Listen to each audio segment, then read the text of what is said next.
लोकतंत्र सरकार का एक रूप है जिसमें नागरिक सरकार में अपना प्रतिनिधि चुनने का पात्र होता है। इसके अलावा यह नागरिकों को कानून में अपनी आवाज़ देने में सक्षम बनाता है, जबकि दूसरी ओर तानाशाही सरकार का एक रूप है जिसमें पूरी शक्ति एक ही व्यक्ति यानी तानाशाह के हाथ में रहती है।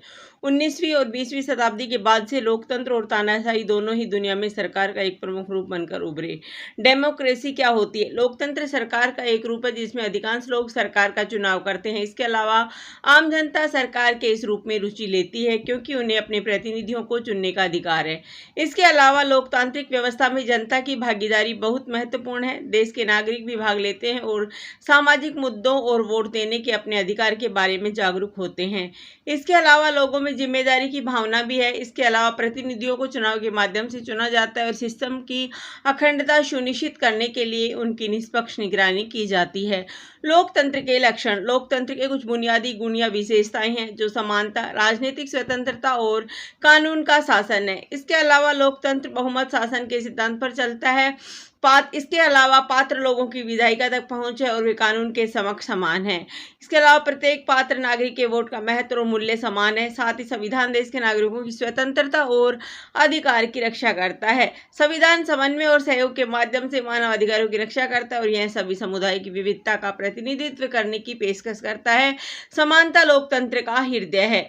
तानाशाही क्या है? यह सरकार का एक रूप है जिसमें पूर्ण शक्ति तानाशाह के हाथों में होती है। साथ ही तानाशाह इस शक्ति का प्रयोग अपने स्वार्थ में करता है। इसके अलावा तानाशाह पूरे राष्ट्र की तरह ही कार्य करता है। तानाशाही के लक्षण।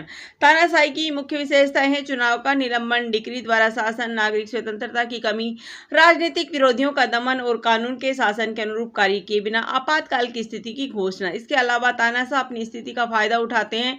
वे नागरिक की अभिव्यक्ति की स्वतंत्रता पर रोक लगाकर ऐसा करते हैं। साथ ही वे अपना राजनीतिक और सामाजिक वर्चस्व बनाए रखने के लिए भी ऐसा करते हैं। साथ ही लोगों को उन तारीखों के खिलाफ आवाज उठाने का अधिकार नहीं है जिनके द्वारा वे शासित है। इसके अलावा कोई चुनाव नहीं होता है और लोगों को अपने प्रतिनिधि चुनने का अधिकार नहीं होता है। सारे नियम कायदे की व्यक्ति द्वारा बनाए गए। इसके अलावा एक अकेला व्यक्ति कानून बनाता है, इसलिए कभी कभी वे जनता के लिए क्रूर हो जाते हैं। सबसे उल्लेखनीय बात यह है कि तानाशाह लोगों के अधिकारों पर कम ध्यान देता है। निष्कर्ष, सरकार के लोकतांत्रिक स्वरूप का लोग आनंद लेते हैं और यह लोगों को काफी हद तक स्वतंत्रता देता है और सत्ता जनता के हाथ में होती है। दूसरी ओर तानाशाही उन सभी अधिकारों और स्वतंत्रता को छीन लेती है। इसके अलावा सत्ता एक ही व्यक्ति के हाथ में है। लोकतंत्र में विकास लोगों की जरूरतों को पूरा करने के लिए होता है। दूसरी ओर तानाशाही में विकास तानाशाह के अनुसार होता है। सबसे बढ़कर लोकतंत्र सरकार का सर्वोत्तम रूप है जिसे दुनिया के अधिकांश देश पसंद करते हैं और उसका पालन करते हैं। धन्यवाद। जय हिंद।